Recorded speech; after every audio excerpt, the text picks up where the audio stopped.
Good evening, everybody, and welcome along to round 6 of the WCSLeague BMW E90 Championship coming from the Nürburgring.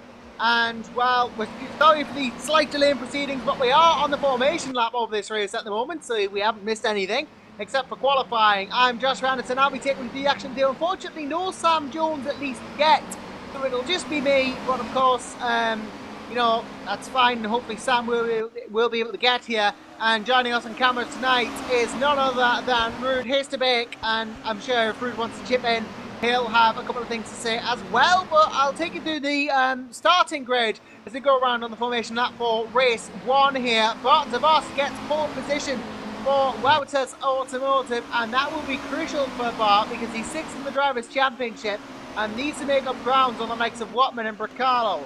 Right behind him is Ruud Kilk in 2nd place for CM Tech, and he had a great run last time out, 49 points in his first 3 races. He'll hope to improve on that. Got a new face, and Janos Hegivari in 3rd place. Never seen him about, but it's going to be very interesting to see how he's done. The 3rd place qualifying looks very, very promising. Roy Vizal, a great 4th as well. So 3-4 for Hinz Motorsports in the BMWs. Then Daniel Brewer, someone who I have seen around before, but just not in WCS. He'll start 5th, Squire Motorsports VRT. Then another face that I'm quite familiar with, Dan Kell in 6th for Slipstream. Great to see Slipstream back here, of course, and Dan making his WCS debut. Argo T will start 7th for CM Tech, and then Peter van Woudenberg 8th in the VR46 car. Van Woudenberg, former race winner in this championship, of course. Sven de Vries is P9, and de Vries, our current championship leader, he is going to have a good round. Only 13 points between him and Tina, who started 7th. Brett Merkar for 10th place in Daltech, then it's Miles Dixon in the other Slipstream car. Then Perry Vink, 12th place in the other BR46, then Mark Wicks 13th, Simon Wattman 14th, and David Wattman rounding out the field in the top 15. So, for me personally, race 1 predictions. I'm very impressed by where Hegivari is, but he's been untested in terms of racecraft, but don't rule him out from 3rd. Similarly, Vazar, we've seen him make good starts, Brewer as well, but I really can't look past Ruud Kilk for this race 1. Don't know if Ruud wants to make any potential predictions. Oh, he's muted himself apparently, so we won't be hearing Ruud on the broadcast unfortunately, but I'm sure he has his own ideas as to who could possibly win this. But either way, David Wattman lines up and we're about to get underway here at the Nürburgring. As we wait for the lights to come on, they do now, and race 1 of 3 is about to get itself underway. The boss seems to have got a decent enough start. In fact, he's left the likes of Hegivari for dead off the start. Brazil's got a stormer as well. He is through in 2nd. Brewer, though, chasing down. And he got Hegivari trying to come back. Tina up to 5th as well. Ruud Kilk has had an absolute disastrous start into turn 1, but he's making ground up as he gets past his own teammates. We come around the first couple. The boss, though, absolutely gets the start he wanted, and nobody seems to touch him. Brewer around and hit by a couple of cars as well. That's gone from bad to worse for him, or good to bad to worse, rather. Squire driver round into the last, and he is going to have to try and turn around and get it back. That is not the start Daniel Brewer was after, especially from 5th place, but Argo Tito's up to 2nd. He's had it made up for a bad turn 1 by compiling himself into 2nd, and then Vazile 3rd, Kilk 4th, then Vink, then Van Woudenberg, both VR46 cars. Very good starts indeed. De Vries 7th, Hegivari down to 8th from 3rd. Mark Wakes is up into 9th, so a lot of movement to shake as Kell's gone down to 10th, so he's not had a good start either. Simon Woolman up to 12th place, Brett Merkar down to 13th, so everybody jumping up and down in the order. But the only real consistency here is that Bart de Vos has stayed 1st. And that will be crucial for the Belgian. He needs all the wins he can get at this point in the championship and to help Wouters Automotive in the teams. But, of course, we know how good he is. And, of course, well, out of the races he's done, 3 wins already. So it's important to him he gets more. Still, we will see how he goes. Peter though and Brazil battling it out at the moment for P2, and Roy really putting the pressure on the Estonian at the moment. Tina, of course, also a race winner, but Brazil took the very first win of the season. Roy, we know how good he is again. He's going to go for Argo into the final corner, or tries to, at least it doesn't quite work out for him. And he's going to have to wait now until potentially turn 1 as the Hinz driver. But either way, we're going to see if we can get this done. Lap 1 though completes itself, and Van der Vos is our race leader from Tiga, from Peter, from Verdile, from Kiltring, Van Boudenberg, De Vries, Hegevari, Wicks, and Kel make up the top 10. Verdile though can't get the move done on Tida, and now Kilk is catching him up. But Vink's already called Kilk, and Perry Vink, oh, contact between the two of those. Perry Vink tried to go down the inside of Right Kilk, but it didn't quite work though. Not going to get his chance yet. He's going to have to wait for Van Boudenberg and De Vries both battling behind. Then Hegevari in it.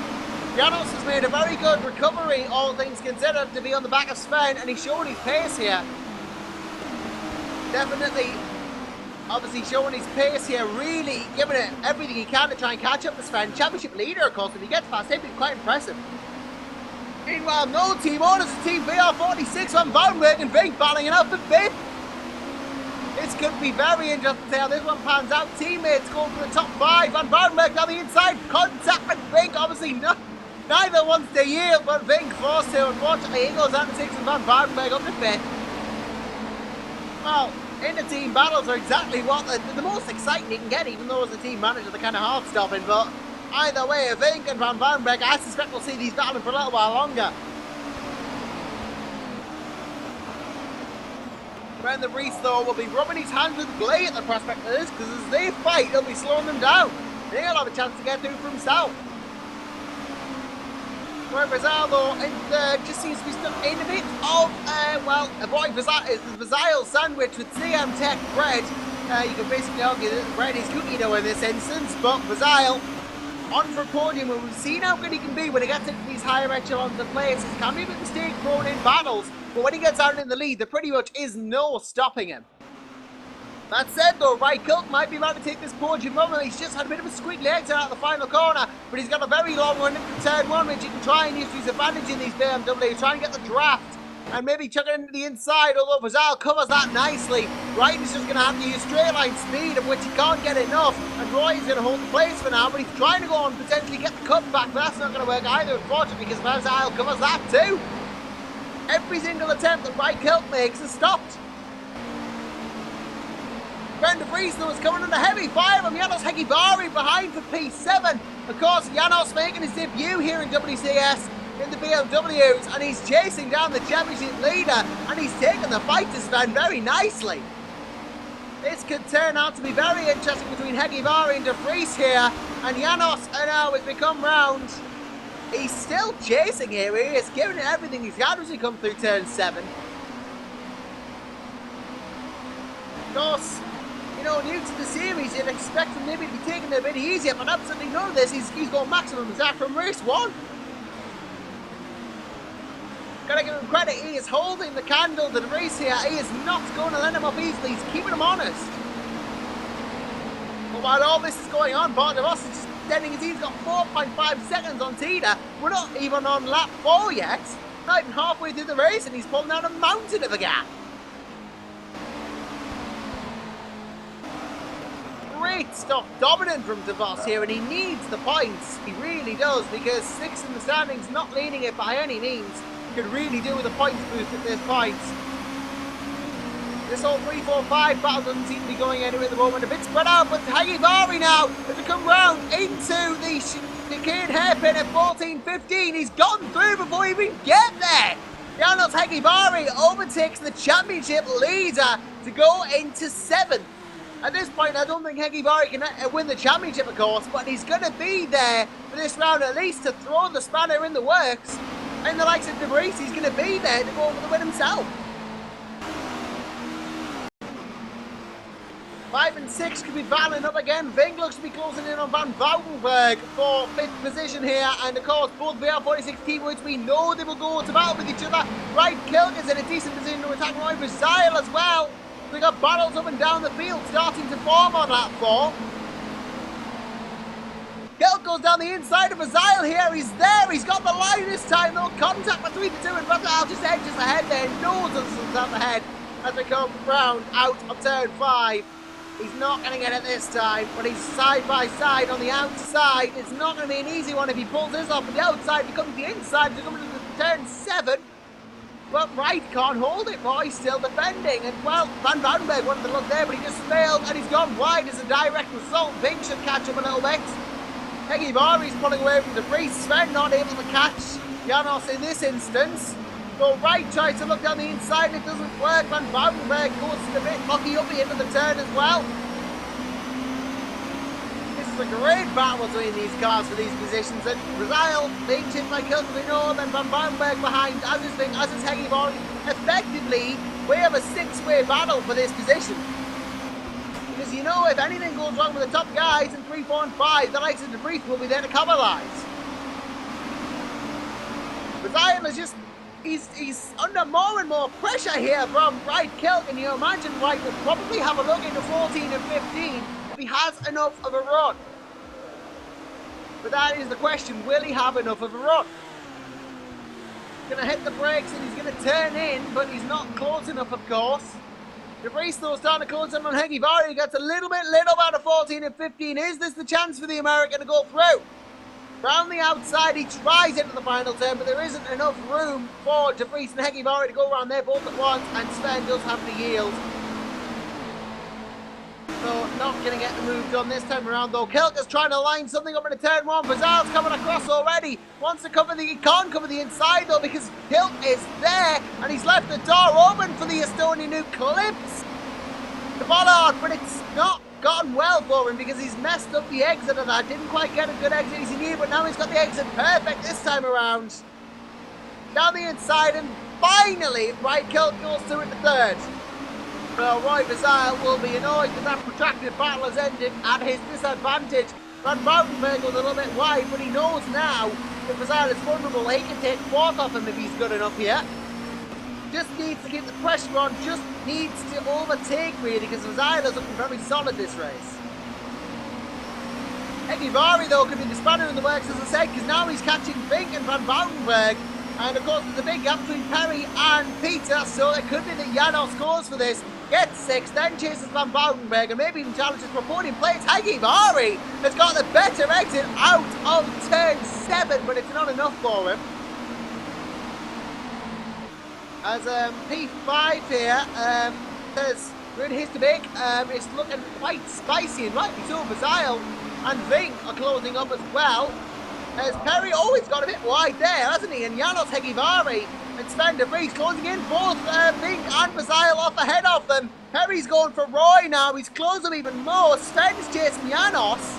I don't know where to look. I'm going to keep an eye on Brazil as this whole train comes round into 14 and 15.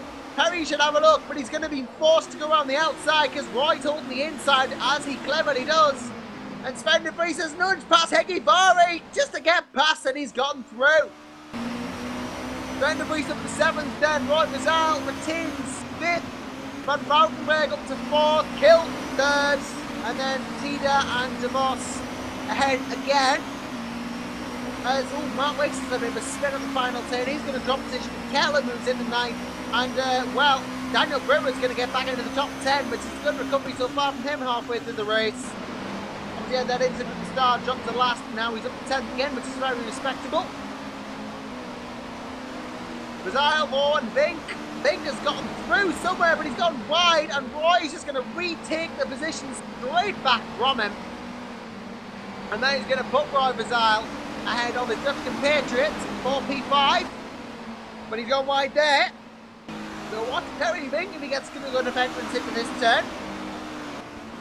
Heggy Vari though has dropped off big time from the back of De Vries. Perhaps he made a mistake. That has not gone his way now. He will have to settle potentially unless he can catch up. De Vries though is taking advantage of an erroneous Vink. Perry Vink has had a bit of a problem there. He's made a mistake and Sven De Vries has jumped straight down the inside. And he's got no defence, has Perry Vink yet, but he's going to get the cut back. Tries to make it work, but De Vries is on the outside, and he has got, I think Sven's going to hold it, to be honest. Perry does not have the line through these couple of corners, and Sven De Vries goes into 6th. Heggy Vari will want 7th, catch up to Vink, but Perry's not done yet. Although, unfortunately, he just doesn't have the line. Oh, well, Sven goes a bit wide there, goes very wide, extraordinarily wide. And Perry Vink just gets it back again. But Sven, though, he's not going to give in.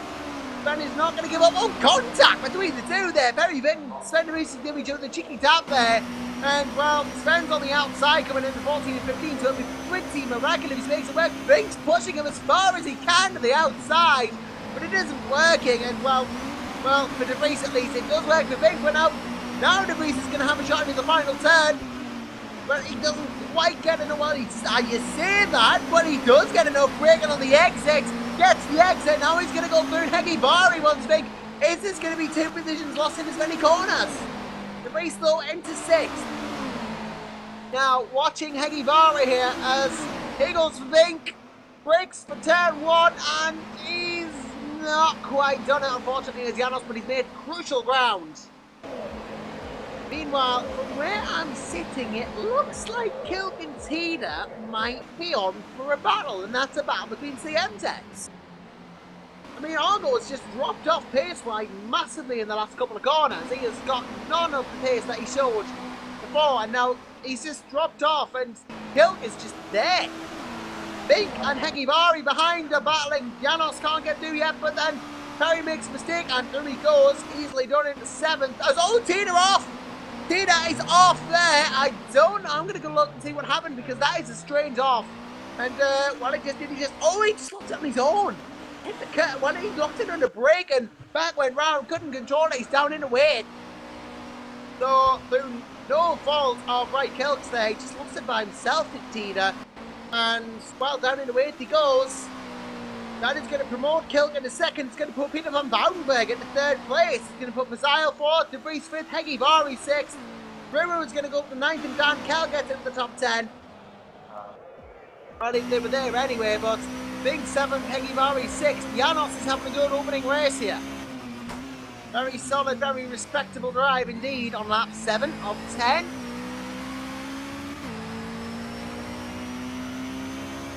Vink and Hegivari looks like a potential battle because Perry is gaining some good time on the straight here.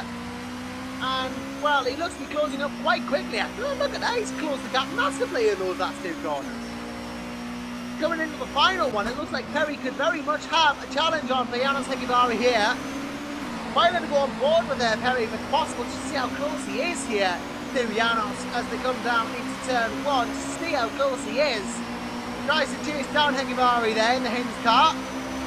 Demonizing Leslie's Fauno, of course. Vink breaks in at turn 1, locks it up big time though. He's going to have a massive flat spot on that tyre, but somehow he's got it done. He just absolutely dove into that turn, but that is not going to help his tyre wear or his tyre feeling or the flat spots in any capacity. And it's little wonder that Hegivari just caught straight back up, but he's already going to pass him again. That will have done Perry's tyres no favours whatsoever. And, well, Janos now just still have to keep it cool because Perry Vink's going to be considerably slower for these next couple of corners because he has done something to that tyre. He locks him again. Really pushing these tyres to their extremes. Hegivari! Oh, no, I thought he was going to hold that, but he didn't. Almost held it, but now he's going to rejoin watching Tina, and he's done so. Gets back on in 8th place, and, well, that is taking 2 cars now that corner. First he got Tina and Maziel slow. Why Maziel seems to have had an incident because he's slow, and it was Peter van Boudenberg. Oh, it was the same corner, but the exit, he spun again. Same corner again, turn 7, claiming a lot of victims this race. A lot of people tripping up there, so it must be a corner where you've got to be careful. Not much grip perhaps at the 4th curve. Either way, Maziel now down to 7th. He won't be happy about that. And again, it's been the case of I've been in the really high echelons, but the problems occurred, and now I'm down in 7th. That's going to promote Van Boudenberg back into 3rd. De Vries is going to be 4th. Vink 5th. Tina 6th. So you can argue the status quo really being resumed here in this race, but Maziel challenging Tina. He's not going to let this go as Roy. Into 14 and 15, massively out. Breaks his stone in, but the outside line, well, both have had to cut the track. Both have missed the corners and they both had to cut the track, so nothing gained, nothing lost from either really. But both going to be chasing each other into turn 1, that much is for sure. Mark Sebastian will start at the penultimate lap of this race. He is on lap 9 as it stands. He'll be going on to lap 10, which is the final lap on the next lap. And he has an 8.445 second lead over Right Cook, which I don't really see him losing here. So, you know, hats off to Bart. He has really just controlled this race from start to finish. He's done not put a foot wrong. He's done nothing wrong. He just has to pretty much cruise it home now.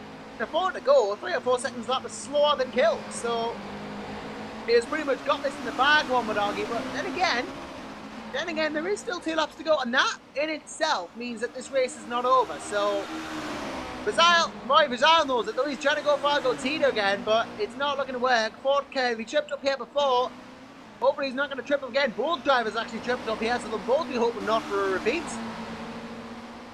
Both do negotiate it nicely though. Daniel Brewer was actually chasing down Janos Hegivari just behind them. Brewer on a massive resurgence here from last to 8th, and that would be a very impressive result for Daniel Brewer if he can just get this. Definitely one of the more impressive newcomers in this race, qualifying in race 1 so far. Definitely knows his way around this BMW. Dan Kell, another one as well. He's had a great opening race here in that number 3 slipstream. 10th place, very respectable. He'll find himself on pole for the second. I do believe if we do use a reverse grip for race 2, my memory fails me on that one. If we don't, then that's fair enough. But if we do, that's also fair enough because, well, everything's fair in love and motor racing. But the boss, though, what we do know is that he is starting the final lap now. So, in approximately 2 minutes' time, we will have a race winner, and more likely than not, it will be Bart de Vos. Right, Kirk, though, not really much competition to trouble him at the moment. Breaks down into turn 1, although he gets a massive bit of a slide on there from Kill. And he's through safely, but he's got to watch himself here. Can't trip him in the final stage of this race. Peter Bazile, I imagine, along with Hegivari Brewer, battles to watch here in the final lap.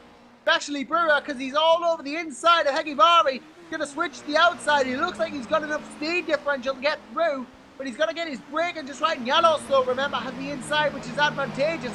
But Brewer, if he can hold enough speed, is going to have there. He's gotten through, and now he just holds it because he becomes the inside line. And Hegivari down to 9, Brewer up to 8.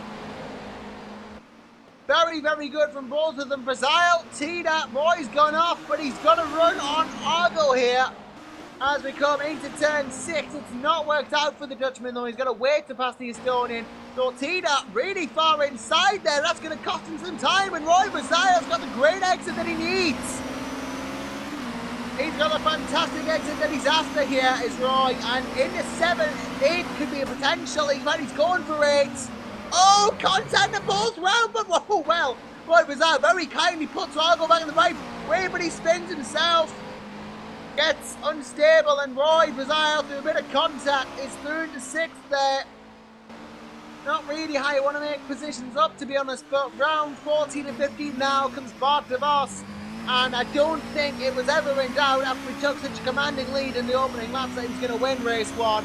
But he's going to do it anyway, regardless of whether you thought he was or not. It was pretty much not in doubt after those laps, as I say. But either way, Bart de Vos is going to take a commanding race 1 win, and a win that he needs in this championship for him. And wow, that's awesome. And when a Bright Kilt will come across the line and finish 2nd. And it's going to be a very respectable 3rd for Peter van Woudenberg in that VR46 car. Shades of his race-winning forward Bathurst. He will finish 3rd. Then it'll be Sven de Vries 4th, Perry Vink 5th, Brazil and Tida, not without controversy, but Brazil gets 6th, Tida 7th. Brewer is going to come across the line. He's gotten past Hegivari, of course, to finish a very, very respectable 8th on his debut here in WCS, as will Hegivari in 9th, as will Kell in 10th. So debutants 8, 9 and 10. Brett Metcalf will just miss out on the top 10 and 11th, and it is going to be Simon Watman near the back of the grade. But in 12th place, a very respectable 12th place, must be said. Always does a good job somehow, Simon. And Miles Dixon 13th, Mark Wicks 14th, and it will be David Watman when he eventually crosses the line, who is 15th and last. A very, very dominant race 1 from Bart de Vos, though. Definitely showed why he is such a good driver as he is. And, well, a dominant performance from the dominant Belgian. And he may start race 2 further down the order, but it won't matter for him because he knows he can do this track and win at this track. know what the hell that was supposed to mean, but Valtteri Bottas, winner in race 1.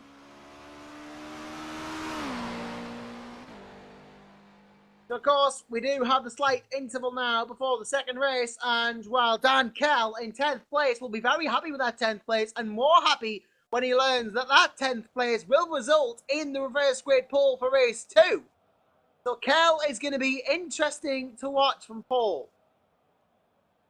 Very interesting to see how he's going to get on, because new to WCS but not new to touring cars, knows he's around a touring car or two, so going to be interesting to see how he fares here, Cal, and whether he can stick it to the likes of De Vos, Kill, Van Woudenberg. Janos Heesterbeek as well showed very good potential in that third place qualifying, and then unfortunately had problems during the race. He's down in 9th, but he's going to start 2nd, so similar sort of starting position for him. Daniel Brewer will start 3rd again. Fire driver might find himself in the lead if he can get advantageous starts here. And maybe on for a podium or top 5, because he showed some fantastic resurgent pace to come from last to 8th after the first turn. But he has got to watch and make sure that the turn 1 woes do not get him again. So that Tina Bazile, bit of a controversial battle, but still, Roy and Argo going to start right next to each other at the start, and it was a good battle between them. Perry Vinker got an impressive 5th as well. Sven de Vries going to come back to 4th. The likes of Watman, the brothers Watman, Simon and David, Mars Dixon, Mark Wicks, again, further down the back, but still going to be in contention. Any one of those could find themselves in 10th place in race 2.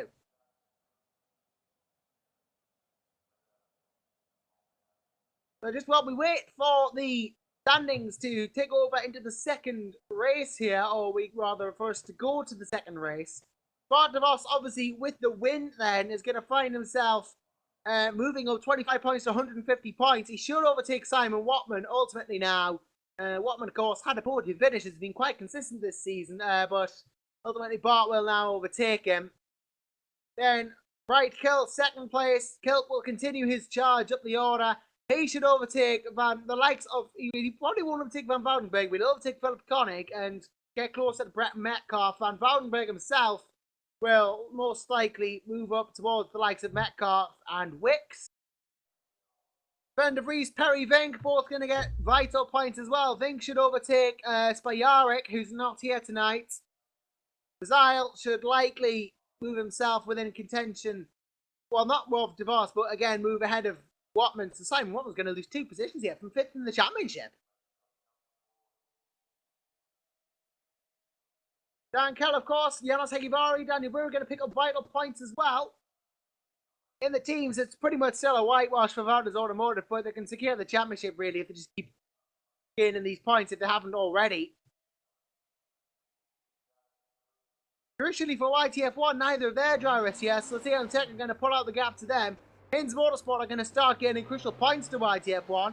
The R46 are going to gain on Hins. Backmarker Legends might drop to the light. Well, Backmarker probably won't drop any, but Deltec really going to try and give the charge here.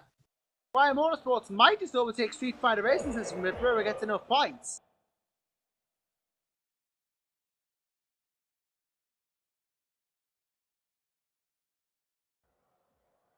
Yeah, into race 2 we will go soon, and yeah, in about 4 or 5 minutes time we'll have the second race action coming at you from the Nürburgring. Of course, the Nürburgring GT track, not a scratch on the old Nordschleifer, but in its own right, a very interesting circuit.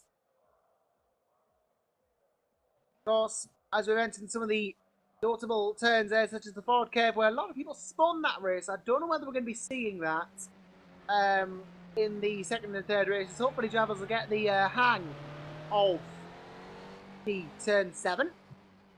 But of course, the Nürburgring, its own right, current long GP track is 3.199 miles long, 5.148 kilometers if you use the metric system.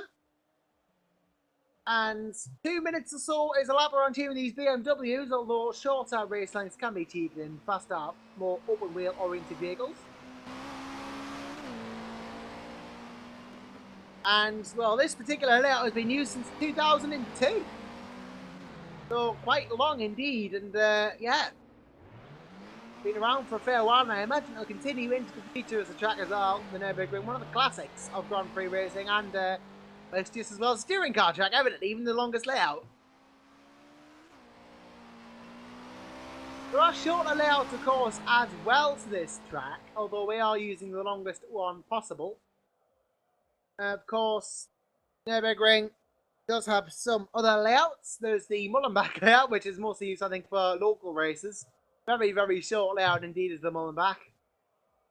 But of course, in terms of race layout that are actually used in proper multinational and international races, you've got the likes of the shorter layout, which you know, after the Yokohama turn or turn 1, you go left instead of continuing on, and that takes you past the whole Mercedes Arena section.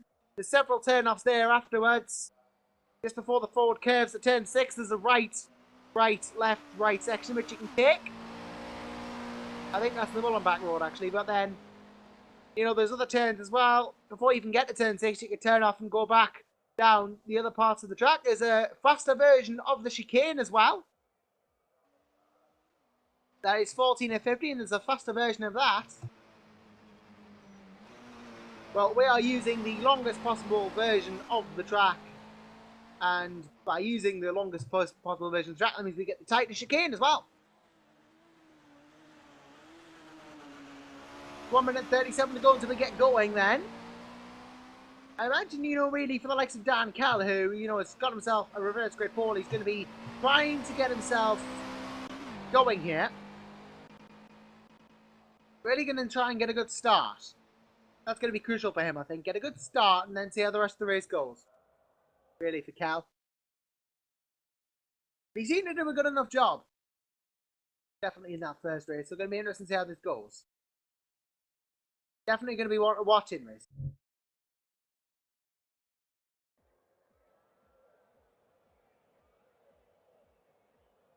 As I think it's... Oh, I think service has restarted because I've just been kicked out. And I think everyone else has as well. Or something's happened there.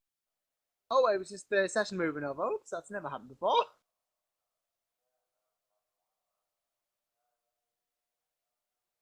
Oh. Yeah, we've just got a warm up, so it will be time to go to the race now. And I'm interested to see who gets where.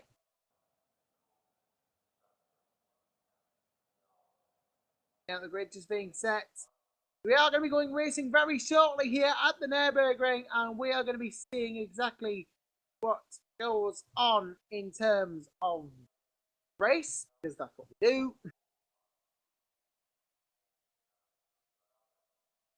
So, potential winners for this race, we're going to go through from the starting grid, and it's very interesting to see how this goes.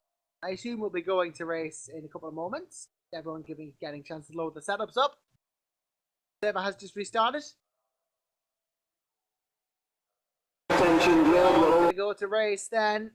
So the second race of tonight is about to get itself underway here at the Nürburgring. And we are going to see exactly who comes out on top in this race. We are joined by an Eric Stanford in this race too. He'll start from the back. He missed race 1, but he will start in that second Squire car in 16th place behind David Watman. Finished the previous race in last. Stanford could be a bit of an unknown quantity. We know he's good, but he'll have to try and get himself as far up that order and get himself as close to the reverse grid as he possibly can, really. He's going to be a standout in race 3, having missed race 1. This is going to be his first race at the Nürburgring in these BMWs, so doesn't have the prior knowledge, but either way, cars moving off the starting grid now.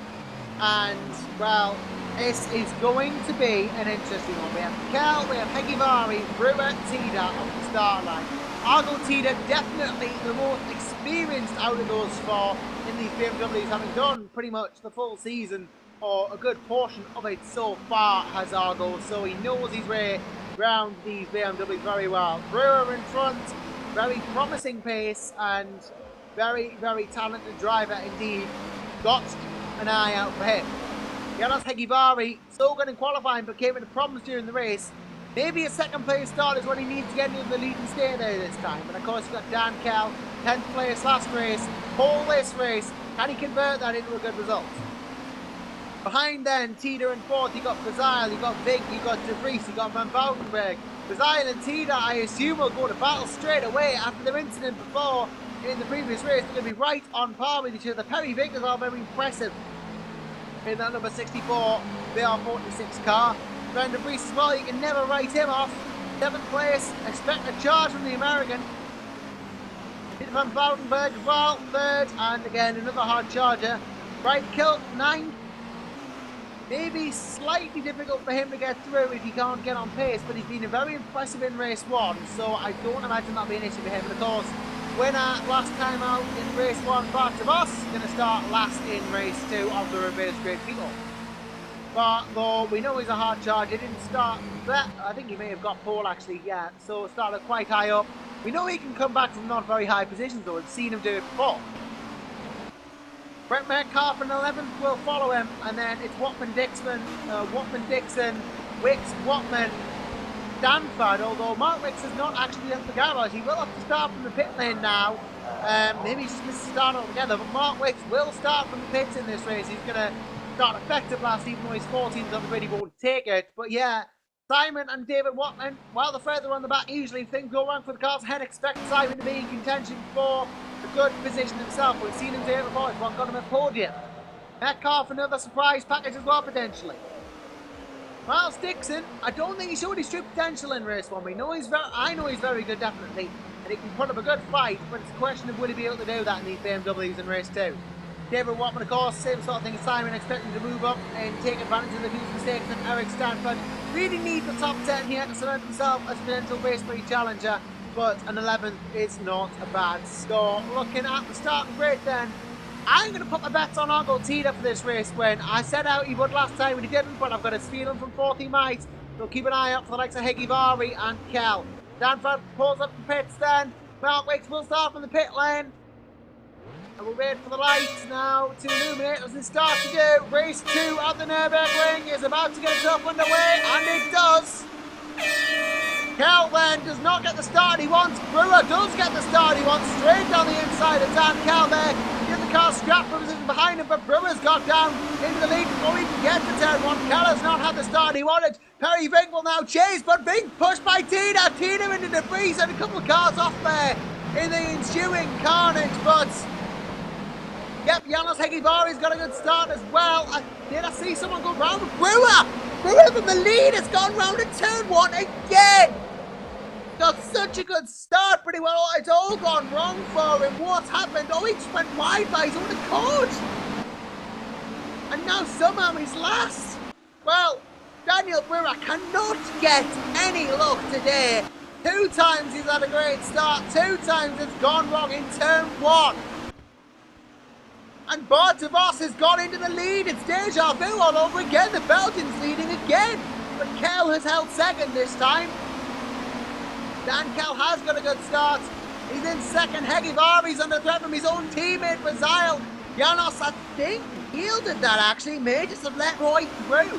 Well, that's fair enough if he thinks Roy's quicker. Janos does not want to hold Roy up.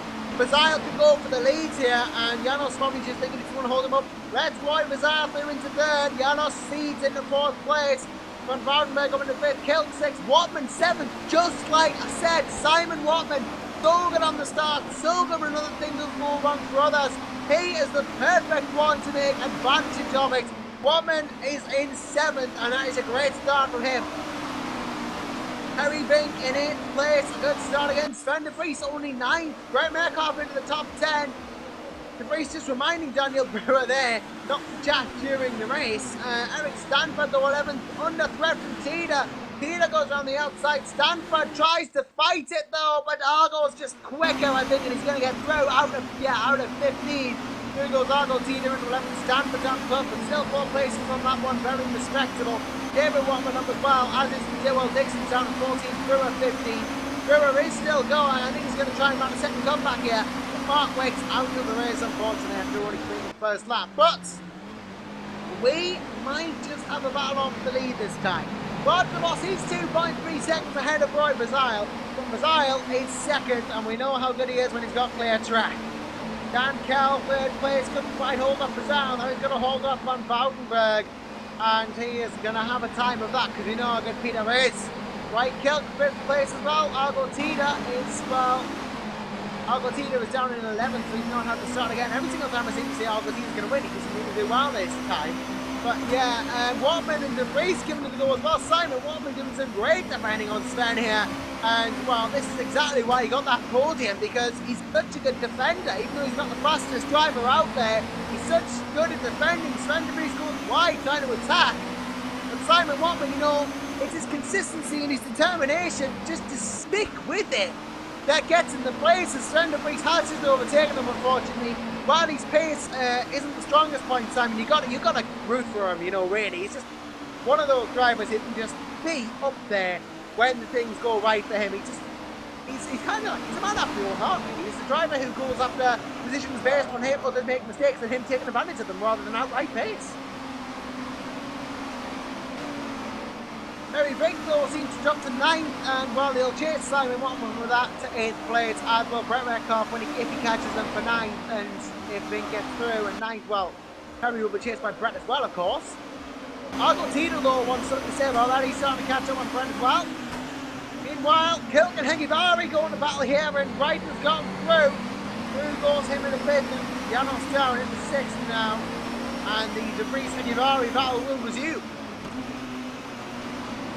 The De Vos Vizaya battle though seems to be sticking where it is. No change pretty much in that final sector. If it was marginal. So nothing really going between De Vos and Vizaya at the moment.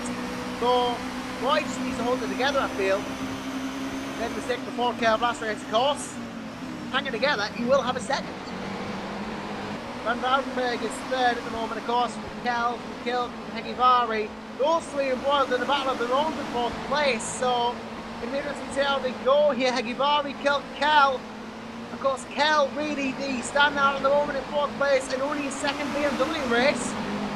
From pole to 4th is not a bad drop. Although Wright Kilk is going to look on the outside of turn 6 here, and then he's going to look to the inside, outside, doesn't know where he's going to go on the grass. Well, that's not how you take that corner right. He's going to drop position to Sven De Vries as well. He's going to fall away battle for 4. Hegivari once passed through Kel here, but Dan Kel is holding it nicely. Sven De Vries though, we know how good he is, championship leader, and not without reason. He has got to get himself through into that 4th place. He wants to not lose too many points, but Bart De Vos really from 6th place and that many behind Sven. Not really going to be the biggest championship challenge in the world at the moment, but it's all about the points really for Wouters. They can pretty much secure the championship, I think, with the next couple of rounds. I mean, the amount of points they have, they might already have it, but it's a lot of points for any team to make up. Kel goes off. He's made a mistake there. He's lost time and he gets a bit slidey. Hegivari, he's got the perfect opportunity and sees it. Janos goes through. Sven De Vries now has a run on Dan Kel and Janos Hegivari. He can't go past both of them. It's all contact with Hegivari off. And Sven does go past both of them. But I would have liked it to have been through an actual overtake rather than through an incident. Right, Kel takes advantage. He goes through on Kel as well. Bit of a chaotic couple of moments there. But Hegivari, well, what actually happened? Janos was coming round, and then it was into the kink here, the right kink. Kel, I don't know whether Janos understeered or Dan went into him, but contact between the two, nothing could be done. Janos hit the wall, now he's down in 13th. That is unfortunate for him, he was having a great race. Nothing really could be done. But Sven De Vries hit the 4th as a result, and Kilk 5th. Kel down into 6th, came off all right in that. Big 7th, Wattman 8th, Metcalf 9th, Tida 10th is the top 10. So it really is the Bart De Vos show all over again at the moment. 3.4 seconds on lap 4. Vizaya though isn't letting him go quietly. He's still putting up a defence, but not enough of a defence at the moment. Very spread out field we have, but not going to stop the likes of Simon Wattman, who is still P8, let's not forget, and going to be in reverse grid contention here. He's probably going to start 3rd if he keeps this up. It's Simon Wattman, and well, from 3rd place we've seen what he can do from high up on the grid before. He's led races before in this BMW Championship from reverse grid spot, that are higher up the order. Knows how to make start of the races, Simon Wattman, so do keep a beady eye on him if he starts high up in race 3. Cal down to 6 now because Kilton de Vries through, but again, another very impressive driver. Albertina on for the reverse grid pole if this continues. And Tida, well, maybe he'll finally get some luck. Doesn't seem to have had very little starts to the race so far. Hopefully that change. But the boss really the one who is the stand-out performer of the day here so far. It's going to go on a lap 5 and he's going to evade onto the half-race distance marker and he's going to have a massive lead over Vizile to come across the start finish. It was 3.7 seconds. It looks significantly more. Now it's 4.7. He's going to hold second on Roy in that last sector. That is the dominance of the boss here at the Nürburgring, and Bart really just running away with it. There's no other word for it. He's running away with it. Friend of race though, his teammate, the championship leader, under increasing threat from Right Kilk, and Right in his own right, pun entirely intended, is going to go for his own 4th in the 44 CM Tech car. Really not much between these two at the moment, so it could go well. Maybe have a good battle into it. The Vries goes slightly wide, and Kilk going to look to take advantage, although I don't know whether he will do. Goes on the outside of 6 and the line is not there for him unfortunately, but he's going to go to the inside now of De Vries. And well, that's not entirely worked, but he's going to try again, possibly into the hairpin coming up. He'll need a good break point if he wants to do that though, and he's not got that, so he will not achieve 4th place just yet.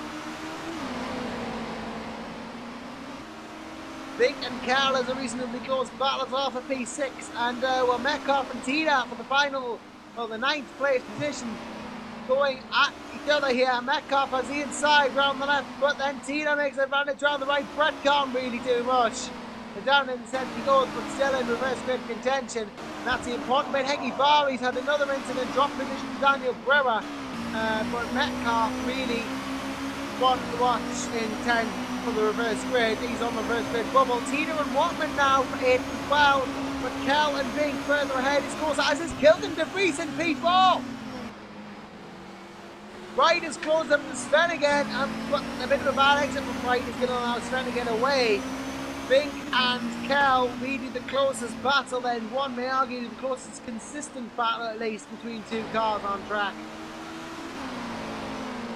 And well, Perry Vink, we know how good he is. Dan Kel showing his talents for slipstream. Perry moves to the outside, but I don't think he's got the draft. Miles Dixon is retired from the race. That's going to move Stanford, Heggie and Watman up a place. Vink though barreling around the outside of turn 1, but he's overshot that massively. And he's going to lose serious ground as a result of that to Dan Cal. Perry Vink's going to do all that hard work all over again, but Simon Watman's been passed by Tina now. I see Metcalf on the battle with Watman too for 10th place.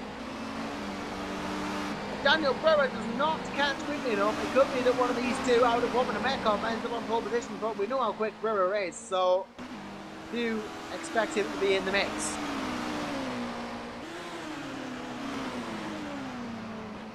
Right, Kelk has had a bit of an off there though. It's going to happen. He's fight against De Vries really on lap 6, and well, it's not gone awfully well for him. That off, he didn't need that. That's what he got.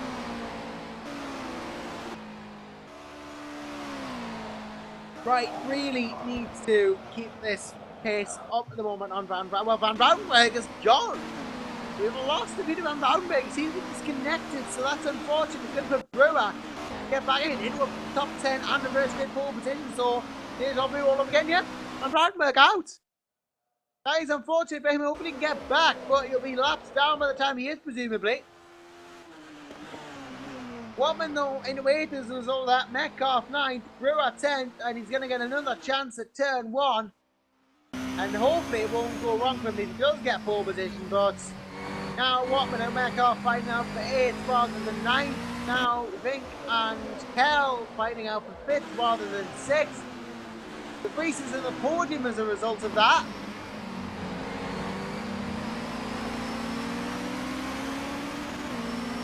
Vink and Kel could be a very interesting one for the last position in the top 5 though. If Dan Kel to get a top 5 would be very, very impressive. Heesterbeek would also be very impressive if he got through that as well. Cal, of course, we know how good he was in qualifying. And Metcalf on the inside of Watman, straight through goes Brett, but he's almost shot it on the exit, and Watman just goes straight past again. And that's going to wait time for Brewer because he's going to gain time on Metcalf. But that was an attempted move from Metcalf that didn't quite work out. It's Ving on Cal is looking big time here. He's trying to go through. Cal is not got the exit he wants. Heesterbeek's going to look from the outside. The inside switch is nice, perfectly done.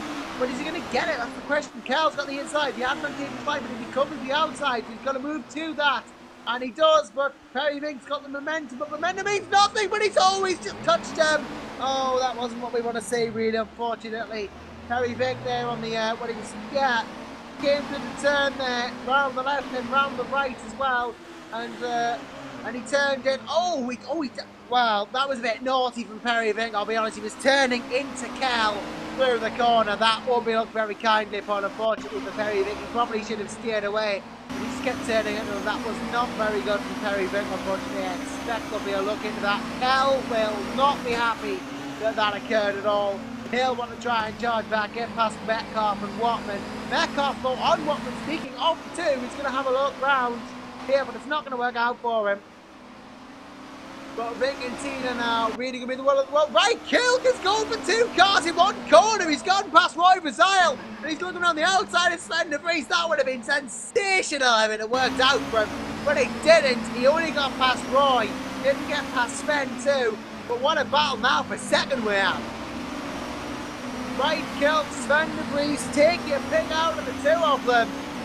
One of them is going to end up second, one of them is not. As you see, Cal's got past Watman, so the charge continues and the fight back starts from him. Kilk and Bazile though into turn one. Roy does not have the line initially, and he doesn't have it after the turn either. And it's a three-way scrap for second. Bazile had it, he wants it back. Kilk had it, he wants it. Well, didn't have it, but he wants it to go. And de Vries has moved up from second, third to second, and wants to keep second.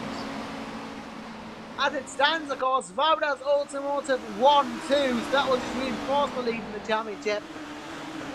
At this point, it's pretty much a novelty. They pretty much have the title on the back of the team, so just needs to keep this up at the moment to Sven. Right, Kilk across. Going to chase down, as will Roy, as will Argo. Dan Cal starting to chase Brett Metcalf further behind for a 7th place as well. Bazile had a look at the 7, but it doesn't work. Kilk and de Vries really giving each other the battle that they deserve here. Really enthralling battle between them. Neither wants to give a single quarter, and we saw Right Kilk come from nowhere to try and get de Vries. Out to take on, try something else, and the exit's good enough out, and then his next turn is coming through here. All going to depend on de Vries not getting such a good exit though. Oh, he doesn't get a good exit. He's on the gravel. He gets all squiggly. And then Right Kilk's earned the right to the inside there. Thumbs down through the inside. Through he goes. And well, de Vries has more momentum. Did Right lift too much through there? Either way, Owen Bazile pops off of de Vries there. Gives him a bit of a love nudge there. Then I'm not going to let you get away with that easily, Sven. He's not going to just let him sail off into the distance. He wants to keep him firmly at arm's length here. Wants to keep him within touching distance. Barton Ross starts the second and last lap. But this battle for second where it's at the moment. Elbows very much out between these three. Between the Dutchman, the Estonian and the Dutchman. But yeah, an Estonian sandwich with Dutch bread at the moment. Sounds like a very intercontinental affair. And they're all taking place in Germany, so that just intensifies it. But Bazile, we know how good he is, and not going to be happy with fourth. Well, he'll be reasonably happy with it, I should imagine, but not considering he could have had second. He won't be as happy as second would make him. He still has a chance to get it. There's still laps left in the race. But it's just looking less likely as the time goes by, and he doesn't catch Right Kilk and Van der Vries. Van der Vries running a bit wide though, but he's got the inside into turn 7 to the forward curve. Right Kilk, though, I imagine will give full chase here, round into the next hairpin. This should probably be a decisive move from Kelk. He was going to make a move, but is he going to wait for the cut? He tried to wait for the cutback, but it didn't work, and that gave Brazil track position. He goes up, but he's lost it again, unfortunately. So really, it's a straight fight between De Vries and Kelk for second at the moment. Sven versus Wright. And to come round the right turn, I'd place your bets now if I were you. Right, Kelk really giving full pressure to De Vries here. We've seen him make a mistake on this next turn before, going too wide. If he does it again, Wright will go through again, but he's not going to make such an error this time as Sven De Vries gets a little bit on the gravel, but nothing to compromise his exit. Wright's going to have to do this the hard way now. Really the only major battle going on at the moment for De Vries. Should be about to start the final lap too, so one more to go off these two. Across the line goes. Sven has made a mess of that 15th turn, and Right Kelk looks on the outside, but it's well defended by Sven to hold that. Not going to give him a chance yet, but Right goes through. Sven has the inside. He gets it straight back. Roy Brazil looking keen at this. He knows a disaster strikes. He's in the perfect position to capitalise. Final lap of the race then, and this is going down to the wire between these three. The second place in the race. Right, Kelk from the outside of turn one, going down the inside. Well, he tried to look down the inside, but Sven had that covered even in the next two turns. So the race really defending well. Brazil gains time, big time. He's going to have the time to time into this turn, but he doesn't do. Brazil really at this point has to go for it, otherwise he's just going to run out of time. The precious thing, and he's running out of it, but Daniel Brewer out to see he's got past Watman at 7th, so recovery on again. He'll be high up in the standings for the second race. He got an 8th in, I do believe, an 8th place in race 1, or was that a, yeah, 8th place in race 1. Gonna get 7th in race 2. But from such high up the order, though, you'll imagine he wanted. Oh, Kelk barely touched the race there, and Brazil, oh no, Brazil's half spun. He's lost ground again, and Tito is going to catch up, but I doubt he's within contention at the moment. But again, Roy Brazil makes a mistake and it costs him track position. Really is between Kelk and De Vries at the moment for second place. I'm trying to keep an eye on this as long as I can, because I see Van der Vos is coming round at the final couple of corners. But Right Kelk really giving Sven De Vries maximum chase here. Tries into this corner, but Van der Vos had to go back to him now as he's coming around the final turn. He's done exactly what he did in the opening race of this evening. He's took a dominant light to flag victory really here, with the exception of not having pole position. Van der Vos will win race 2. Sven De Vries though, and Kelk going absolutely at it in this final turn. Wright's got the inside, he's got to make it sick. If he's going to make it sick this time, Sven closing as much as he can, but he's just going to win. Is he? I don't think he is actually. I think Sven might have the exit, but it's going to be close. No! Kelk gets it by a whisker from De Vries. You could not ask for a closer finish than that. 0.02 of a second in it between those two. Then Roy Brazil in 4th, Tita 5th, Bing 6th, Brewer will be 7th, great recovery from him. Watman 8th, Metcalf 9th, Kell 10th, Stanford 11th, Hegivari will be 12th, and Watman David will be 13th, and then Van Braunberg, Dixon and Wixton on finishers. So Dan Kell, 2 races, 2 reverse grid poles, he's going to get another 10th place. Will it go right for him this time though? Brett Metcalf and Simon Watman will be there to capitalise. If it doesn't, Brewer 4th again. Will he capitalise this time? Will it go wrong at turn 1 again? Big 5th, Tita 6th, Brazil 7th, De Vries 8th, Kelk 9th, and De Vos 10th off the start. Well, I'm very intrigued to see how this race 3 is going to go now. Dan Kell, another reverse grid pole.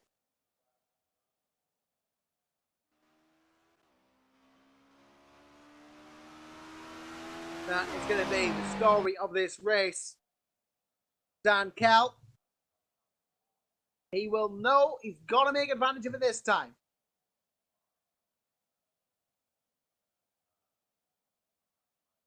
Really has to give his absolute maximum this time, we feel, if he's going to get. Was unfortunate to have that into it with Vink, of course, but can he do it this time? Can he have a good race 3? Can he do it? That is the question. I'm hoping he can because, well, he's shown some very, very good potential here as Dan Carroll this race. I'm being very impressed by him.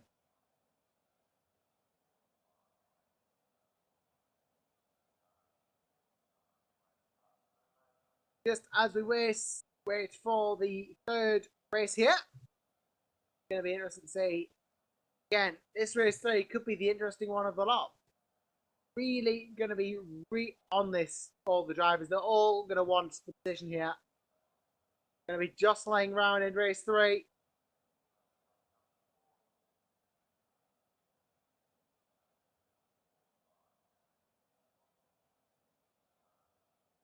I am looking forward to this one, though. Absolutely, really going to look forward to this one, I think.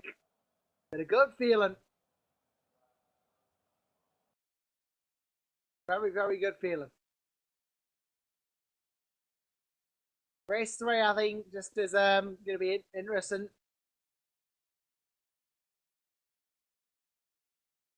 I am really such a potential looking forward to here. Race 3 of the lot.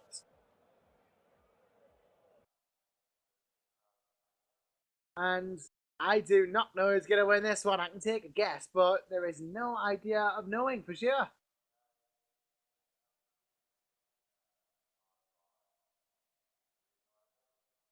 So, got to wonder here. Hell is going to be first. There's going to be Metcalf, it's going to be Watman, and Brewer. So I'm going to be very interested to see how this is going to go.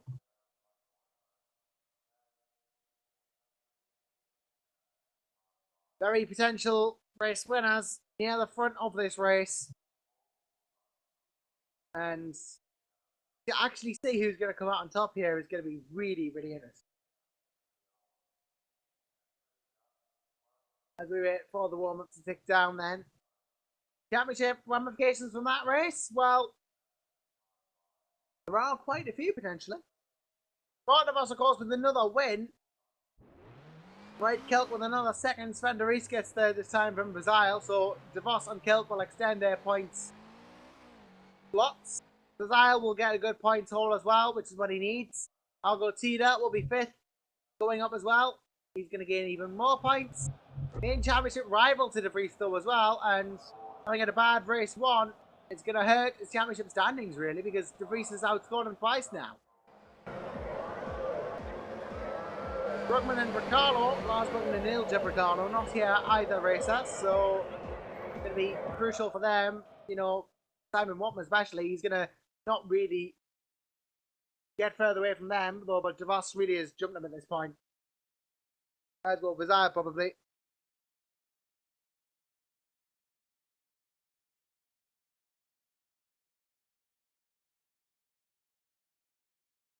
Yeah, going to be interesting to see how the likes of these new championship shake-uppers are going to get on.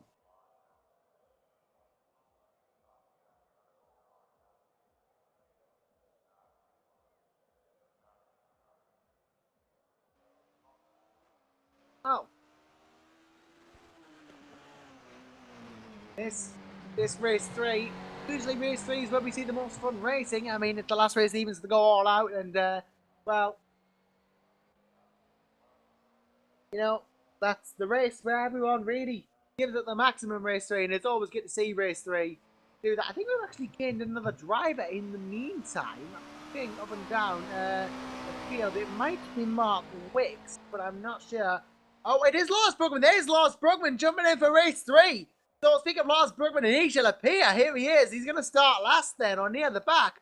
But number 39, Lars Brugman from Performance Racing, is here. Good old Lars, and well, it's going to be crucial for him because he's going to need a good result here to try and make up some of the points that he didn't get in the first 2 races. Sven de Vries, of course, really going to come out as potential championship favourite, but really you've got to, you know, imagine Lars Brugman as a potential one as well.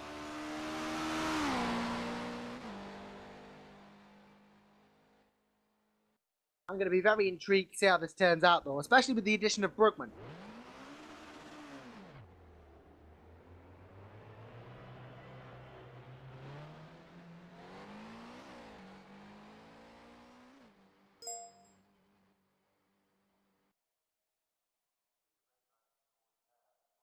Yeah, just waiting for the timer to tick down before we get going.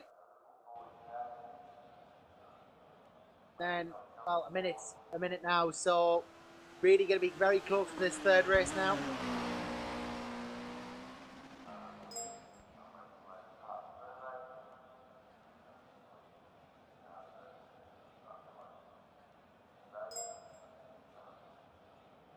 It'll be very interesting to see again. You know, Lars Brugman's edition, a bit of a surprise. I was not expecting Lars to be here, but be here he is. And that number 39 car, the Performance Motorsport car, always got to be kept in mind.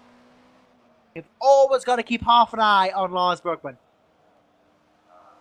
Very, very capable is Lars. And of course, as you know, or as you should know, race winner as well. So 3 race wins this season, matching our championship leader Sven de Vries going into this round. Gonna match him coming out of it if he doesn't win and Sven doesn't. Lars Brugman absolutely up there with the likes of de Vries, Tida, Bracalo as potential championship winners. But of course, he's just joined, so he will start last in 17th place. So he's a bit of an unknown quantity here. But still, race 3 about going to get himself underway. And, well, this is going to be interesting to see how it ends up because, well, lots of potential variables going on.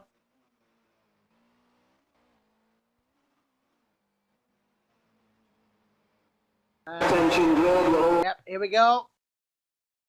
We go then, so race 3 about to get underway.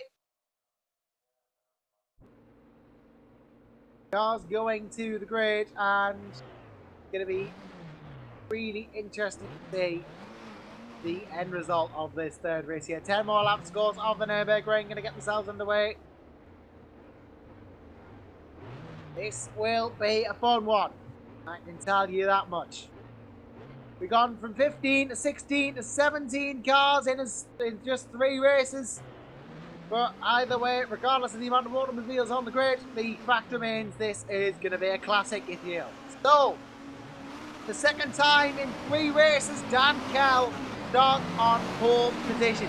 This time, can he make advantage of that as well as he did last time? And maybe not get involved with an incident and hold such a good high starting position. He'll think that, he'll want to do that.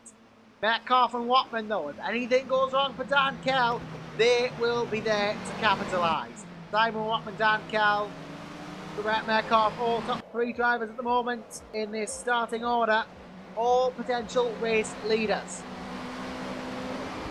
Daniel Brewer though, the ever-present, well, since he joined at least, and the ever-present Daniel Brewer, he has done such a good comeback in the first 2 races of the problems in turn 1. He goes 3 for 3, he'll be the unluckiest turn 1 driver alive, but we know he's capable, Daniel Brewer, so expect good things out of him this race. Harry Vink 5th, then Argentina 6th, Roy Bazar 7th, Sven de Vries as well, so those 4. Vink, Tida, de Vries, you know, all those potentials, all in place. De Vries can make a comeback as he had the last 2 races. Bazar can get a good start. Tida might not get as good a race he wants. Vink might be in the middle again. Eric Stanford has come back in the pits. He wants to start from pit lane now. But either way, Frank Kilk and Bart DeVos says, oh, Perry Vink's actually gone off the track. I don't know how he's managed that, but he's gone off on the formation lap. He'll have to probably, don't know what he's doing as Perry. He's in P5. Doesn't appear to be moving, and he's letting the entire field go past before he moves. Or is he stuck it? I think he might have. Something's gone wrong for Vink. Well, actually, he just turned off. Maybe a hardware failure. Yeah, he's out. So Vink out before the race even starts. Drama here at the Nürburgring then. But yeah, Perry Vink out of it. That means it will now be Stanford 10, Peggy Barry 11, Watman 12. And then, of course, Brugman, Wicks, Dixon, Van Vanberg back into the field. Brugman, though, going to be very interesting to see how he gets on from the very, very, very back. Not going to tout him for a race win, but I think Vink has just missed the race now, unfortunately, due to whatever problem he had. can't rejoin. Well, that is unfortunate. I don't know what happened, but that is an unfortunate thing to happen. But Lars Brugman, as we say, could be candidate for a comeback here, if not the race win. Race win for me. I would say Argo Tina, but the last time I've said Argo Tina, as I said Tina, it's gone wrong for him. So I'm not going to jinx him again. I honestly, all circumstances considered, would not put it past Bart DeVos to make it 3 for 3. He's 9th place. He came from last in the reverse grid order in 10th to do it last time. He's got row 5 all to himself as well. Well, or pretty much all to himself. He has got row 5 all to himself with Stanford starting in the pit, but I'm intrigued to see how this goes. The lights begin to illuminate, I assume, soon. Someone might be out of position though. I think that's just fixed itself. So here we go then. Final time here in the WCS BMW E90 Championship at the Nürburgring. Race 3. Ace goal then. Cal has got a not great start. Brewer's got the best again. Into the lead goes Daniel Brewer, but will he hold it this time? That is the question. Got to negotiate turn 1 correctly as they all come down in turn 1. Problems already with Watman. He's had a bit of a problem, and then Mekop narrowly misses Brewer. This time though he survives turn 1 does Daniel Brewer. Mekop does not. He's gone into the wall, and then Simon Watman has gone down positions as well. Sven de Vries jumps up to 2nd. We've got Bart DeVos in 5th. Kel 4th. Tina 3rd. Jumps up from the top guys, then Lars Brugman in 11th and charging. David Watman has been overtaken now. Lars Brugman in the top 10. He's chasing down Dixon. Kel has dropped down into 5th, obviously. Kilk into 4th. Daniel Brewer, though, really leading affairs at the moment. He's got a good start so far, and you cannot deny he's on course for the win now. If he can just hold off the likes of Sven de Vries. Although Sven in his own right, very capable driver. This could be a spicy one. Algotina 3rd, Brian Kilk 4th, Bart DeVos 5th, Dan Kel 6th, then Heggy Barbie, Bazile, Brugman 3 wide basically going into the Michael Schumacher S here. Brugman though can't get through on Bazile. Battle of the Dutch here between Roy and Lars. He's made up a good lot of positions, practically halfway through the field before the end of the first lap. Miles Dixon's had a good start as well. David Watman, good start. Simon Watman involved in that incident at the start. Peter van Boudenberg 13, Briggs 14, Beckhoff and Stanford who started from the pits. The entire field's in the Squire Motorsport sandwich though, but will it be for much longer? Brewer leading, Stanford as the Vries tries to chicken around the outside of 14 and 15. Brewer doesn't let him. Daniel Brewer then holds the position nicely, but the more he leads and has Sven de Vries tail him, the bigger this trade will get. Crucially, Daniel Brewer leads out of the first lap. Sven de Vries, though, determined that will be the only lap he leads this race. Down the outside goes the championship leader, Brewer on the inside. Sven's got to try something tricky here, as we got cars diving down into the 10. Kilk's managed to jump Tina and DeVos. Right, Kilk through into 3rd, Tina 4th, DeVos 5th, Hegivari 6th, Brugman up into 7th, Bazile 8th. Roy wants to go through on Lars. Lars wants to go through on Janos. Janos determined to keep both behind. All sorts of battles going on at the moment. Sven de Vries though chasing down Brewer like he needs to. Goes left, right, can't decide which entrance he wants to take into this turn. Brewer has got the line all blocked off though, and Sven de Vries is going to have to work his American magic here. If he wants to get through on Brewer, he's going to be forced around the outside here if this happens. That insinuates to me that Brewer's going to have the advantage. But it could all go, oh, contact a bit at least. Tries to keep as inside as he can. De Vries not going to be forced on the road, even more contact, getting really elbows out between Brewer and De Vries here. Sven's going to have the inside line of the S. And is he going to get through more contact? Brewer is not yielding, it bumps off Sven again, and oh dear, Sven's gone this time. This time Sven has gone. This time it was a bit too much contact. Brewer, he had to turn in of course, but yeah, he just bumped Sven. Wasn't turning it to Sven at all, maybe just Oh, on the outside there, Sven. Yep, caught the gravel, hit Daniel, and then he's round on his own right. But then we've got Argentine to deal with it. It doesn't end for Daniel, but he loses one driver, now he's battling another. Argentina, well outbraked, and then he has to cut the corner. He will have to give that place back to Daniel Brewer there, unfortunately, and he does so. Doesn't lose too much time in the process, still on the back of Brewer.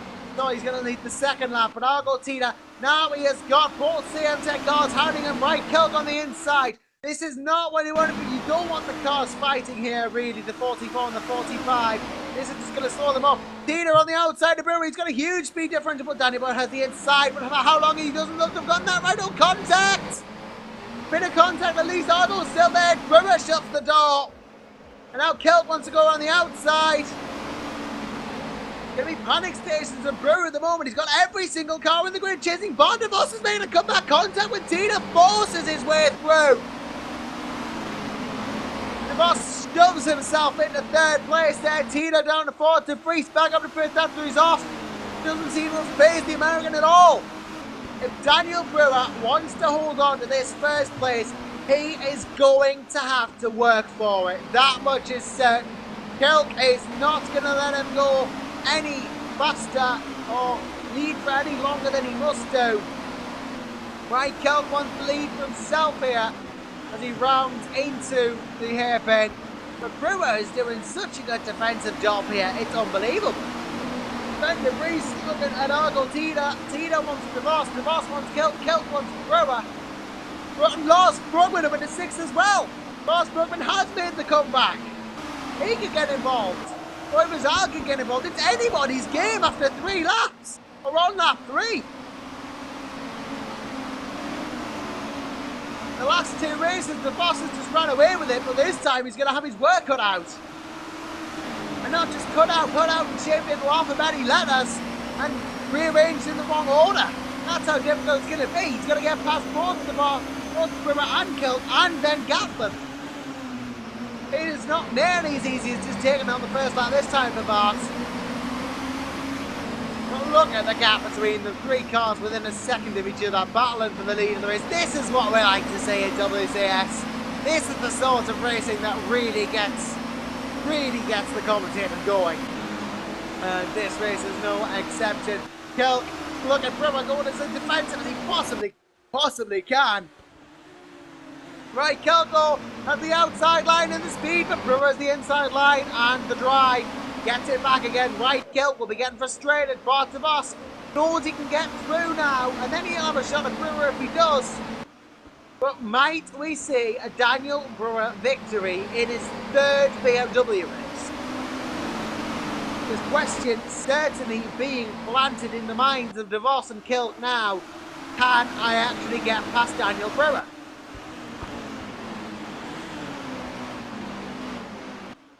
That is the big question that we want to be asking at the moment. Right, Kilk really wants to chase down, and the outside he will have in the 7th. Brewer just defending Brittany, but look at the speed differential Kilk has. Might this be enough? He's still edging ahead on the outside. Brewer's just going to get the driver on the inside. Miles Dixon does not finish this race, unfortunately. He is out of the races, Dixon. The boss is going to really be absolutely on it here, because he knows that Kilk and Brewer are slowing each other up now. Doesn't go for it, and rightly so. Right, Kilk goes on the outside here, trying to make it work. Has he actually done it? Right, Kilk, he has. He's managed to force his way past Brewer there, and that was well played from Right Kilk. He just had the line, used enough defence. Now is Brewer going to lose out to DeVos here? He's got to hold the inside. DeVos has to go to the outside. Kilk can't move over. He's being boxed in as DeVos here. But this is what he needs to do. Challenge Brewer to get through. And while he's doing that, Kilk can open up a lead. This is the worst nightmare for Brewer here. He did not need Kilk to get through him. Now he's got to defend from DeVos. He's going to lose the chance to attack Kilk. And Right Kilk, having made that move, that might be a decisive move, that could win him this race. As Bart DeVos around the outside of 1. He's going as far outside as he can. He's going to try and get the comeback on Brewer here. Oh, Tina slams into him. I don't know what. Oh, he got hit by Brugman. Yeah, Tina and Brugman just coming into turn one. Yeah, they had a collision. Tina went round, nothing he could do there, and just slammed it inside of the boss. But luckily, no damage to either car. That was such a lucky escape for Tina. And no position was either. Brugman fit Tina 4. I do not know how they escaped with that one. Van der Vries though, and Roy Brazil giving it the full beat at the moment. Brazil, De Vries passes him. Hikivari versus Brazil at the moment, still in battle 2. De Vos though tailing off from Brewer since that collision, but I imagine the Belgian will be straight back on it. He will be on a charge to get that second place, and he's got plenty of time to do it. But I'll go Tina. He'll want third if he can get it from Brewer. If De Vos catches up and holds him up enough. Or he just can't match De Vos, that is. But if Bart De Vos wants this race, they win. Boys, he's going to have to work for it. Right, Kelker's on form to get it at the moment. He's gapped Brewer now by at least 1.2 seconds. He led for quite a while, Daniel Brewer, but ultimately that fantastic opportunist move by Kelk to get through was what was required, and that might decide ultimately the race winner. Brewer though not going to give in just yet. He knows nobody is invulnerable. He knows he himself is not invulnerable. Bart De Vos, and he knows is catching him. So really it's just down really to Bart De Vos. I think at the moment he's got to try and get back. Peter and Brugman 4th and 5th, but further behind the 10th. And Sven De Vries 6th, Brazil 7th, Hikivari 8th. Dan Cal is on for 3/10 in as many races. That is consistency if ever I saw it. Wow. It just goes to show, really, he's a very consistent driver, Dan Kell. Very reliable in the opening impressions of his WCS career. Bart De Vos, though, really starting to gain ground on Brewer. The last split, they were 0.8 behind. It doesn't look like 0.8 now, it looks closer. Gotta watch whether De Vos is catching Kilk as well, so I imagine the gap between those has actually gone up. Yeah, about 2.3 seconds. The gap between Brewer and De Vos is down at 0.7 from 0.8. Bart De Vos is catching Brewer and catching at a rate of knots. Tina's practically being pushed round the forward curve by Lars Brugman there, right on his bumper. And Brugman and Tina, they've already come to blows once this race. Hopefully it won't happen again, but Lars knows better than the challenge in this corner. Tina actually goes wide and gets undone there. And Lars Brugman jumps into 4th, so 4 points for the Dutchman there. Didn't do race 1 or 2, of course, so needs as many as he can in the 3rd. De Vos is catching Brewer faster and faster. He's not going to try it in this corner here, is he? He could do. Will he do the right kilt move on, well, no, he won't right kilt Brewer. He will not do that. His best chance perhaps in the chicane, De Vos at the moment, but he needs to get a good exit, and he's gone onto the gravel. That's not what he wants. Still, chances will arise for Bart De Vos with the pace he's showing, you imagine. I do not doubt that for a second. Bart De Vos, look how close he is. Lars Brugman has although just cut the chicane slightly there. Tina's going to get a hugely better exit though. Lars practically leaves the outside open for Argo. He's that much slower. Thinks he's just safer to do so, but he's going to have the inside. And he will go through once again will Lars Brugman, but Bart De Vos at the turn 1. This is going to be his chance potentially. Brewer, he's not covering the inside because he thinks Bart De Vos is close and too far behind. Maybe wisely judged, but he's looking like he's looking up here. Just a little bit. And that has allowed De Vos to close back in again, but the line is not available for the Belgian. He will have to hang up and try again later. Bart De Vos really, ultimately now, struggling to get past Daniel Brewer. And this is the person who ran away with race 1 and race 2. Brugman, oh, Brazil past Tina. Brazil is past Tina for 5th as well, so Roy Brazil on the resurgence as well. Argo and Roy going to duke it out into the next couple of corners. It looks like Roy's got the advantage. Sven De Vries though chasing both of them. This is just as good a battle for 5th place as anything, and look, Janos Hikivari wants to get involved. 4-way scrap for 5th place here between these cars. Tina and Brazil are going to go side by side into the hairpin. De Vos still chasing down Brewer, but not as close. Tina has gotten it back from Brazil. Brazil, he's just lost 2 places in one corner because De Vries is through. fantastic opportunism from his friend De Vries to get back through there. Heesterbeek kicking himself. He's got to be the first in one turn. 57th rather. Carlos Heesterbeek, his own teammate now chasing him. This is still a four-way scrap, do not get me wrong. Even though these top three, perhaps, you know, I'm sure more paid for Heesterbeek in the race scenario. Very good in qualifying over Jan. Van Boutenberg is all a potential person who can make use of accidents ahead to Vos and Brewer again. Daniel Brewer holds the inside line. Hold the inside, Bart just gets it, and well, he can't get through yet. But time's starting to run out for the Belgian, unfortunately. I am going to be intrigued as to how this one pans out. Part of us, look at the speed difference that he's got now. Surely this has to be enough. As he comes around into turn one, they are side by side. He'll hold for the cutback. He hopes Brewer's going to compromise his exit. But compromise his exit, he has not. He's got it solidly held. But Bartavas is going to try and sell him a dummy there. He was never going to go for that, but he's trying to make Daniel Brewer think he was going to. Don't know whether it worked though. As I think right, Kelk. Oh, Kelk is round. I thought he missed the timing beam, but he's not. He's round.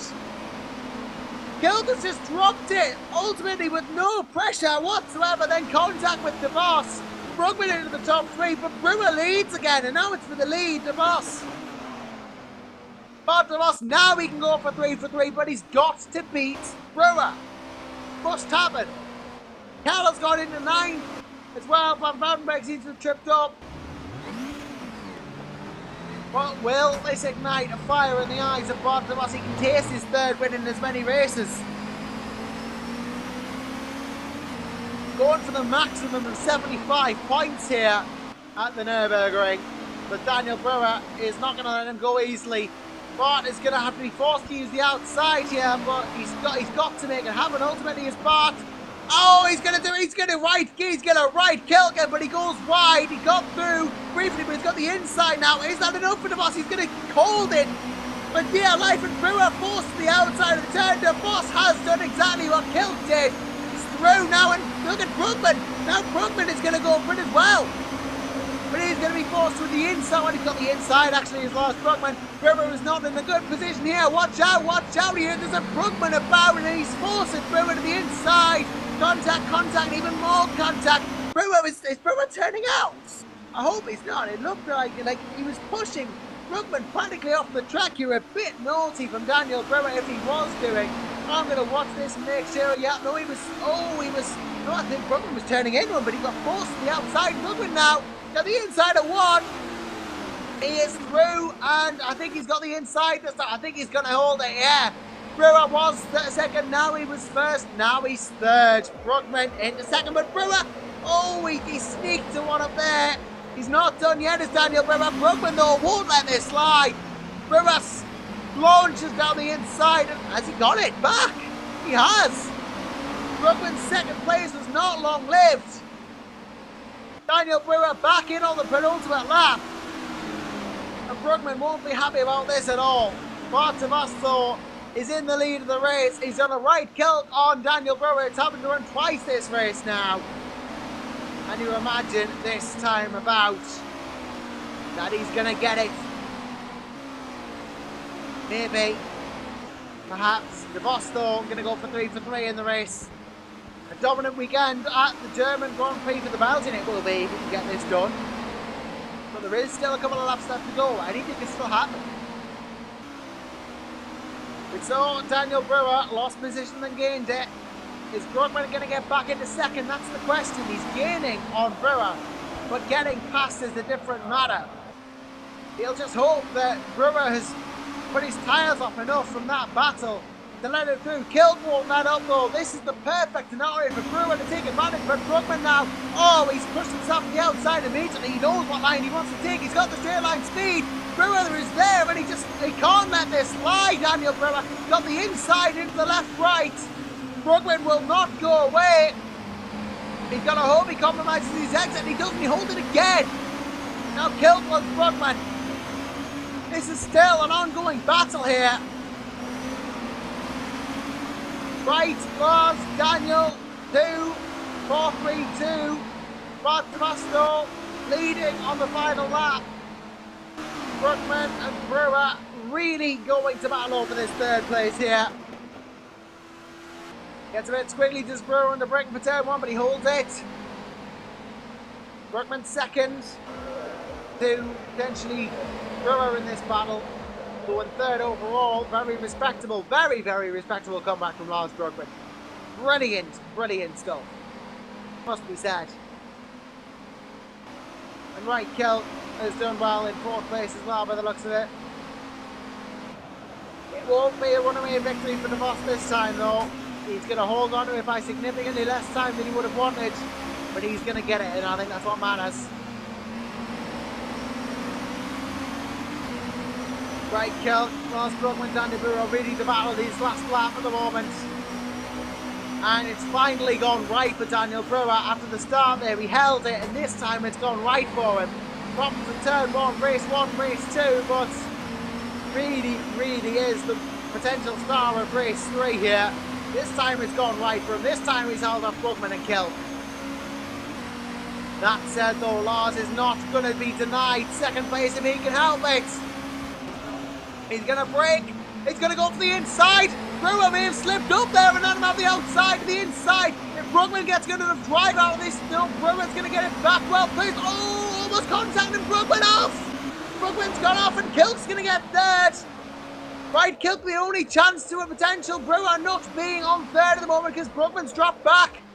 Bartavas though, round the final couple of corners. I'm keeping an eye on Kilt and Brewer for as long as I can here. This could end brilliantly for anyone. Kilt's going to have the inside, touches Brewer. But DeVos here, round the final turn, is going to get 3 from 3. Perfection for the Belgian here at the German Grand Prix. And it will be second for Daniel Brewer. Finally goes right for him. Kilt third, Brookman had third, then lost it. Fourth will do though for the Dutchman. Bazile 5th, De Vries 6th, Tina 7th, Hegivari 8th, Kell 9th. Van Woudenberg will be 10th, Metcalf 11th, Watman 12th, Wicks, Dan Brennan, Watman will round out the field, and Miles Dixon, the only non-finisher. Well, I said, did I not, that race 3 is interesting, and I have not been proven wrong this time around. What a race that was. Eric Stamper's actually battling with Mark Wicksdale for the final potential 13th place battle, but it looks like Wicks going to have, yeah, Wicks has got enough time now. Watman won't be last. So, DeVos, Brewer, Kilk, Bergman and Vasari, top 5 in that final race. So, a whitewash for Bart DeVos. First, and even more first for the Belgian. And Right Kilk wasn't off bad either. 2-2-3 for him. Van Woudenberg, another driver who did okay with that third as well. But smiles all round for Bart DeVos and Wagner's Automotive. Sven de Vries as well, of note as well.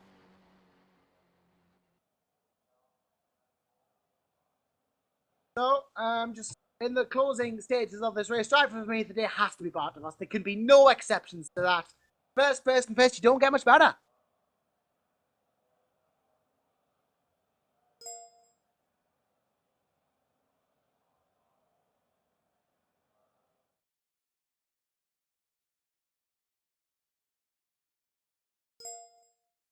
So, we will see how this goes then.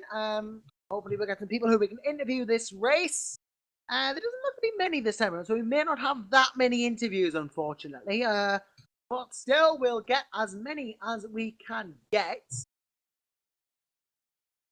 And, well, it's going to be very interesting to hear from the people involved in that race.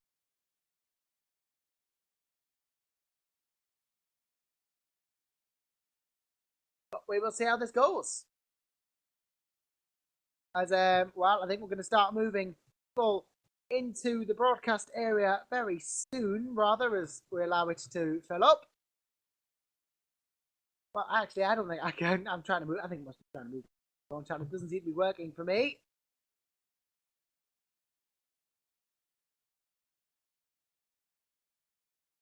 So, yeah, think time to move people up to the broadcast booth then. and we can get words in with the involved drivers throughout these races so far. So I think we're going to start with none other than our very own championship leader going into this race then, Sven de Vries. Great to have you with us, of course, Sven.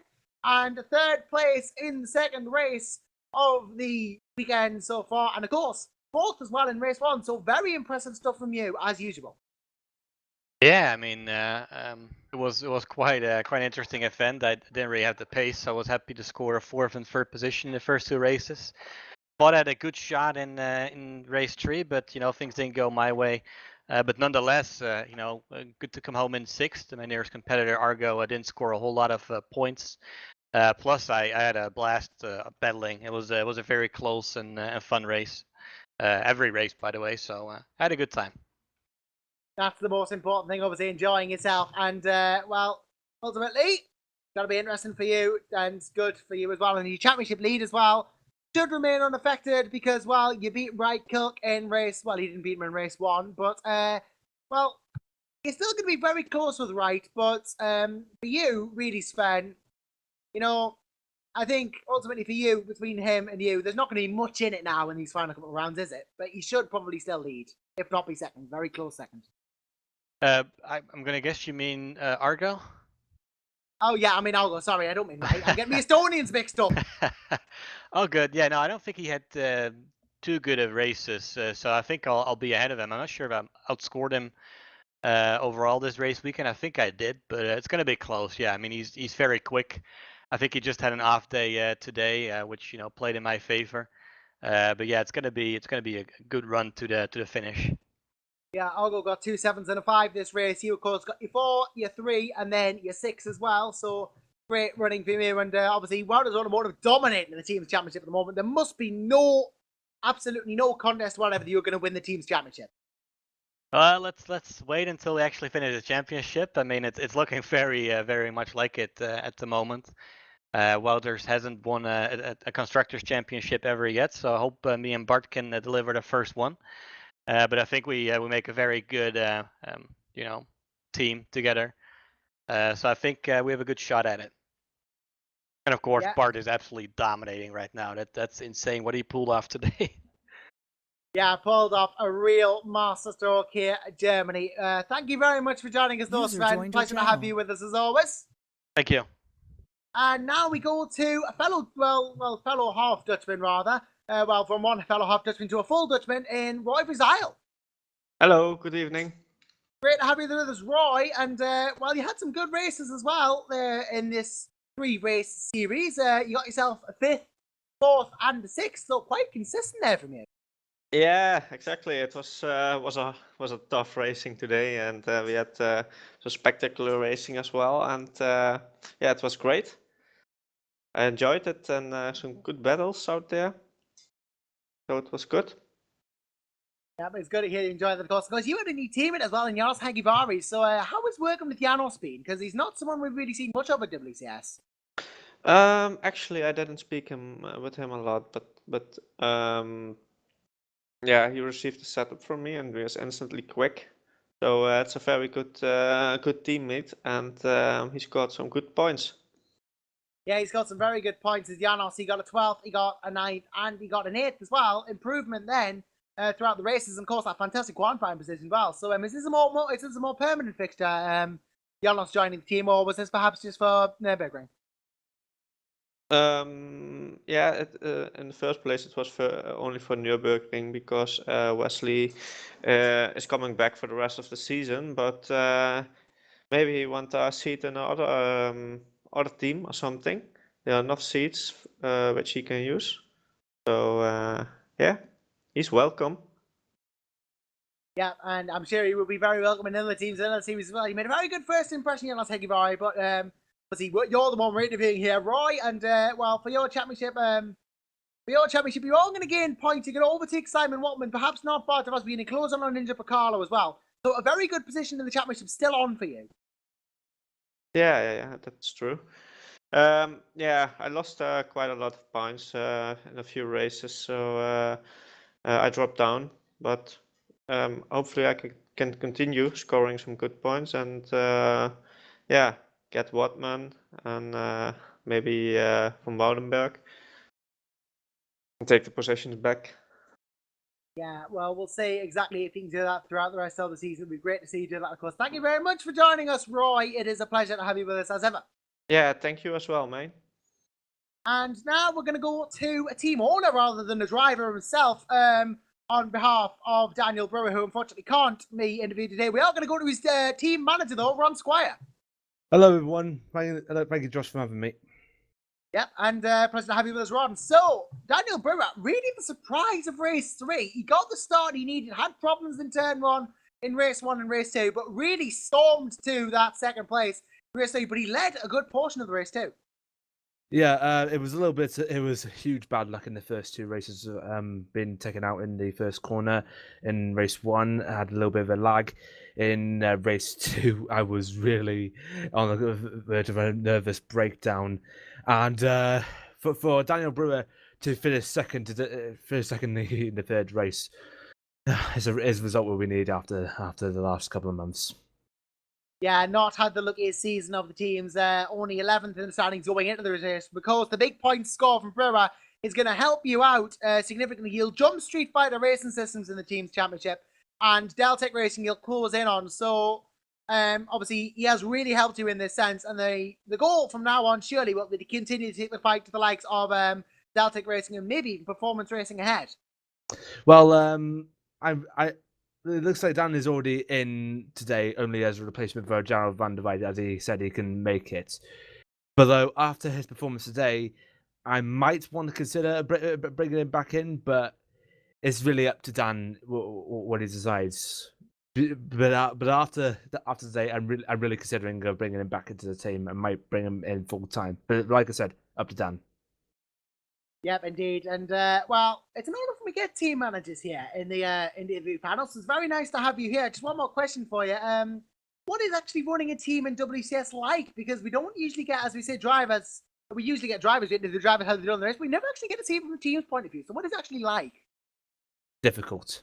Really, in a word, yeah. Yeah, you're really difficult. I mean, I started this team back in 2013 when I was in the GPVWC, as you know, which is still when we got our only race victory with Gav Mason on the streets in Monaco, you may remember. And we're still waiting on for that.